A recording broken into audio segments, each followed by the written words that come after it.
역사하시는 그 위대하신 하나님, 그 하나님을 함께 찬양하길 원합니다.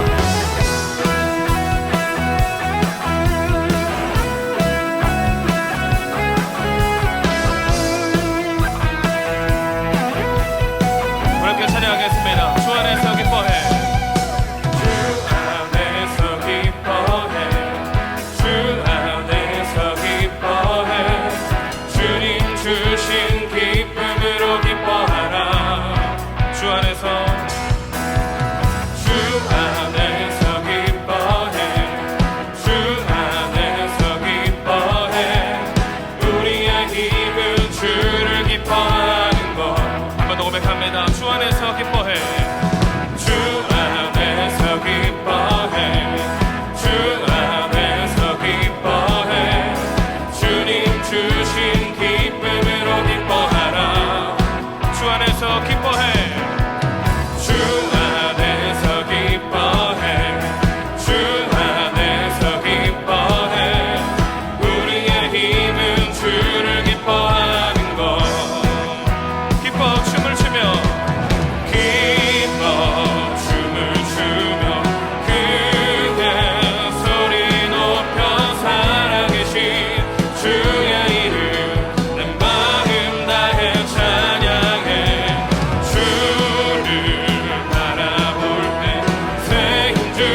기뻐하시며 찬양케 하시는 하나님께 영광의 박수 올려드립니다.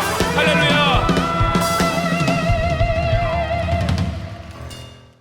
사랑하는 청년 여러분, 안녕하세요. 지난 한 주도 주님 은혜 가운데 거하셨기를 축복합니다. 우리는 계속해서 조정민 목사님의 무엇이 성숙인가에 대하여 배우고 있죠. 지난 주일에는 소금과 빛에 대하여 배웠습니다. 성경에서 자주 만나는 내용이었지만 영상을 보니 더 깊이 있는 깨달음이 우리에게 있었습니다. 오늘도 우리는 평소에 내가 알고 있는 성경의 표면적인 내용보다 더 깊이 들어가 보는 시간을 갖게 될 텐데요. 본격적으로 들어가기에 앞서서 제가 여러분께 질문 한 가지를 던져보겠습니다. 여러분, 혹시 살인해 본 경험이 있습니까? 이렇게 질문을 하면 지금 영상을 보는 여러분 모두가 저에게 이렇게 따질 것입니다. 아니, 목사님, 저를 어떻게 보고 그런 질문을 하세요? 맞습니다. 사실 저도 장담할 수 있어요. 우리 교회 1, 2, 3청년들 중에서 단 한 명도 살인해 본 경험이 없다는 것을 저도 자신합니다. 그런데 오늘 성경 말씀을 보면 단지 사람의 생명을 죽이는 살인 외에 또 하나의 살인이 있다고 예수님께서 말씀하시네요. 그러면 먼저 말씀을 보도록 하시겠습니다. 옛 사람에게 말한 바 살인하지 말라. 누구든지 살인하면 심판을 받게 되리라 하였다는 것을 너희가 들었으나 나는 너희에게 이르노니 형제에게 노하는 자마다 심판을 받게 되고 형제를 대하여 나가라 하는 자는 공회에 잡혀가게 되고 미련한 놈이라 하는 자는 지옥불에 들어가게 되리라. 그러므로 예물을 제단에 드리려다가 거기서 내 형제에게 원망 들을 만한 일이 있는 것이 생각나거든 예물을 제단 앞에 두고 먼저 가서 형제와 화목하고 그 후에 와서 예물을 드리라. 너를 고발하는 자와 함께 길에 있을 때에 급히 사화하라. 그 고발하는 자가 너를 재판관에게 내어주고 재판관이 옥리에게 내어주어 옥에 가둘까 염려하라. 진실로 내게 이르노니 내가 한 푼이라도 남김이 없이 다 갚기 전에는 결코 거기서 나오지 못하리라. 방금 우리가 읽은 본문은 두 부분으로 나누어 볼 수 있습니다. 오늘의 주제를 알려주는 21절과 주제에 대한 해설로 구성되어 있는 22절에서 26절까지 나눌 수 있죠. 먼저 21절을 보면 오늘의 주제가 한눈에 확 들어옵니다. 옛 사람에게 말한 바 살인하지 말라. 누구든지 살인하면 심판을 받게 되리라 하였다는 것을 너희가 들었으나. 명백하게 살인하지 말라고 나와 있습니다. 그런데 예수님은 이 내용이 옛날 사람들에게 이미 알려진 내용이라고 하시네요. 옛날 이스라엘 백성이 시내산에서 하나님으로부터 10계명을 받았습니다. 그리고 그 10가지 계명 중에서 6번째, 제6계명이 바로 살인하지 말라입니다. 자, 주제가 살인하지 말라라면 그 다음 내용에 있는 논리상 왜 살인을 하지 말아야 하는지, 또 살인을 했다면 어떤 처벌을 받게 될 것인지에 대하여 나와야 순서가 맞을 것 같죠. 그런데 22절부터 보면 살인에 대한 내용이라고 보기 어렵습니다. 앞뒤 내용이 잘 맞지 않는 것 같아요. 아무 말이나 한번 툭 던져보는 것 같기도 합니다. 그렇다면 과연 예수님께서 이렇게 아무런 논리 없이 순서 없이 아무 말이나 막 던지고 계신 걸까요? 무엇이 성숙인가에서 조정민 목사님은 이렇게 답하십니다. 예수님은 21절에서 살인하지 말라, 누구든지 살인하면 심판을 받게 되리라는 말의 원래 뜻은 화내지 말라, 형제에게 노하는 자마다 심판을 받게 된다는 더 깊은 뜻을 지닌 말이라고 알려주십니다. 즉, 살인은 처음부터 사람을 죽이는 것에서 시작되는 것이 아니고 분노와 같이 내 마음속에서부터 시작된다고 알려주십니다. 그러면 다 같이 22절도 읽어보겠습니다. 나는 너희에게 이르노니 형제에게 노하는 자마다 심판을 받게 되고 형제를 대하여 나가라 하는 자는 공회에 잡혀가게 되고 미련한 놈이라 하는 자는 지옥불에 들어가게 되리라. 제가 서두에서 여러분에게 너무나 황당한 질문을 던졌습니다. 혹시 살인해 본 경험이 있습니까? 아니요, 아무도 없다고 말했습니다. 그렇다면 다시 한번 물어보도록 할게요. 혹시 친구나 가족에게 욕을 했거나 미워해 본 경험이 단 한 번이라도 있었습니까? 아니, 목사님, 살아가면서 다른 사람을 미워해 본 적이 한 번도 없는 사람이 어디에 있습니까? 그것보다 누군가를 미워하는 것과 살인을 하는 것, 사람의 생명을 해하는 것이 어떻게 동급으로 취급될 수 있죠?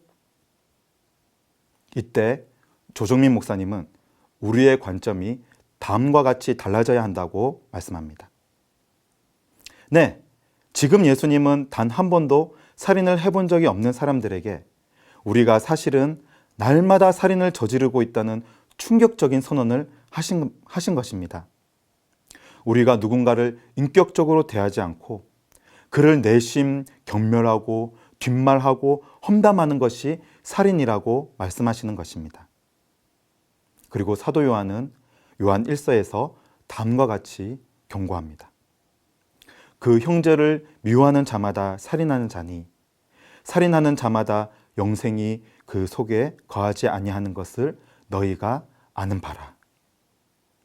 여기서 형제란 가까운 이웃을 뜻하지요. 내 가까이에 있는 사람을 말합니다. 가까이에 있는 누군가를 미워합니까? 그러면 살인하고 있는 것입니다. 이 미움이 다른 사람을 향하여 점점 커져가면 살인이 되고, 똑같은 미움이 나 자신을 향하여 점점 커져가면 자살을 하게 됩니다. 그렇다면 예수님의 처방은 무엇일까요? 다 같이 5장 23절에서 24절을 읽어봅시다. 그러므로 예물을 제단에 드리려다가 거기서 내 형제에게 원망 들을 만한 일이 있는 것이 생각나거든 예물을 제단 앞에 두고 먼저 가서 형제와 화목하고 그 후에 와서 예물을 드리라. 당시 예물을 드리는 제단은 예루살렘에 있었습니다. 그런데 예수님께서 말씀하시는 곳은 갈릴리이죠. 갈릴리에서 예루살렘까지 서둘러 가도 무려 사흘 길입니다. 너무 멀기 때문에 사람들은 절기에 한두 번 올라가는 것도 엄청난 정성과 시간과 물질을 들여야 가능했죠. 그런데 그렇게 힘들고 어렵게 예루살렘에 도착해서 이제 막 예배를 드리려 하는데 아차! 형제와 다투었던 일이 생각이 나는 것입니다. 계속 예배를 드려야 할까요? 아닙니다. 예수님은 원망 들을 만한 일이 생각이 나거든 예물을 제단 앞에 두고 가서 형제와 화해를 한 뒤에 다시 예배를 드리라고 합니다. 우리는 앞에서 살인하지 말라, 살인하면 심판받는다는 말을 들었습니다. 그런데 살인하지 말라는 것에서 끝나지 않고 여기까지 확장이 되는 것이죠. 화내지 말라, 사람에게 화내고 욕하고 무시했다면 먼저 그 사람에게 사과하고 그 사람과 화해를 하고 관계를 다 풀고 난 뒤에 다시 와서 예배를 드리라는 것이 예수님의 말씀입니다. 그런데 그 다음 구절은 한 걸음 더 나아가네요. 너를 고발하는 자와 함께 길에 있을 때에 급히 사화하라. 그 고발하는 자가 너를 재판관에게 내어주고 재판관이 옥리에게 내어주어 옥에 가둘까 염려하라. 진실로 내게 이르노니 내가 한 푼이라도 남김이 없이 다 갚기 전에는 결코 거기서 나오지 못하리라. 자, 앞에 등장했던 사람은 형제였습니다. 가깝고 친한 사람이었죠. 그런데 이번에는 나를 고발하는 자라고 합니다. 문자 그대로 나를 고발하는 사람이기도 하지만 나를 적대하는 사람, 나를 원수같이 여기는 사람, 더 넓게는 나에게 피해를 준 사람입니다. 그런데 이 사람과 화해하라고 말씀하시네요. 이 말은 관계를 풀라는 것이고 더 깊은 뜻은 화해도 해야 하지만 더 나아가서 친구를 삼으라는 뜻입니다. 사실 마음 같아서는 한 대 쥐어패고 속을 실컷 해야 속이 시원할 사람인데 어떻게 이런 사람과 화해하고 친구를 삼을 수 있을까요? 왜냐하면 예수님께서 정확히 이제부터 있을 앞일을 알려주시기 때문입니다. 끝까지 관계를 풀지 못하면 끝에서는 법정에 서야 합니다. 그리고 판결에 따라 옥에 갇히게 될 것이라고 알려주시는 것이죠. 그러므로 급히 화해해야 합니다. 빨리 관계를 회복하라고 재촉하시는 것이죠. 이쯤에서 여러분에게 또 한 가지 질문을 물어봅니다. 무엇 때문에 이 고발이 시작되었을까요? 네, 바로 화를 내다가, 분노를 참지 못하고 마음껏 화를 내다가 생긴 일이 바로 이 고발이었습니다. 화가 날 수 있습니다. 사실 화가 나야 정상일 때도 있죠. 그러나 화를 내는 것과 죄를 짓는 것은 엄연히 다른 일입니다. 화난다고 모두가 욕하지 않습니다. 화가 난다고 모두가 죄를 짓고 사는 것도 아니죠. 오히려 그 화를 통해 나를 성찰해 보는 사람도 적지 않습니다. 또 그 화를 통해 나의 못난 성품을 보며 회개하고 주님 앞에 나아가 그 발 아래 회개 기도하는 사람도 많습니다. 그래서 에베소서 4장 26에서 27절은 이렇게 말씀합니다. 분을 내어도 죄를 짓지 말며 해가 지도록 분을 품지 말고 마귀에게 틈을 주지 말라. 바울은 화가 날 때 3가지를 명심하라고 알려줍니다. 첫째, 죄는 짓지 마십시오. 그 사람을 경멸하거나 욕하지 마십시오. 둘째, 그날로 해결해야 합니다. 시간이 언급되었죠. 분노의 시한은 분노하게 된 그날까지입니다. 그날 안에 분노가 다 해소되어야 합니다. 셋째, 마귀에게 틈을 주지 마십시오. 마귀는 온갖 보복과 복수의 아이디어를 여러분에게 제공할 것입니다. 그리고 그것을 받아들이게 되면 우리의 신앙 전체가 흔들릴 것입니다. 사랑하는 청년 여러분, 이렇게 보니 살인하지 말라는 것은 분노하지 말라는 것이고 화가 나더라도 오래 품지 말라는 것입니다. 이런 예수님의 말씀을 실천한다는 것이 사실은 쉽지 않습니다. 어떻게 보면 오히려 살인을 하지 않는 것이 더 쉬운 것 같아요. 그런데 다른 사람을 미워하지 말아야 하고 분노하지 않는 것이 우리의 삶에서 더 어려운 일인 것 같습니다. 그렇기에 우리 다 같이 이렇게 기도해 볼까요? 성령 하나님, 제 입술을 지켜주십시오. 그리고 날마다 정직한 영을 새롭게 하여 주십시오. 저를 도와주십시오. 날마다 이렇게 회개 기도하는 가운데 점점 더 거룩해져 가는 저와 여러분들이 되어 다른 사람들과 화목하며 화해하며 살아가는 거룩해져 가는 저와 여러분 되시기를 간절히 축복합니다. 자, 오늘의 퀴즈 나갑니다. 빈칸 2개를 채우시면 돼요. 살인하지 말라는 것은 무엇을 내지 말라는 것이고 언제까지 해결이 되어야 합니다.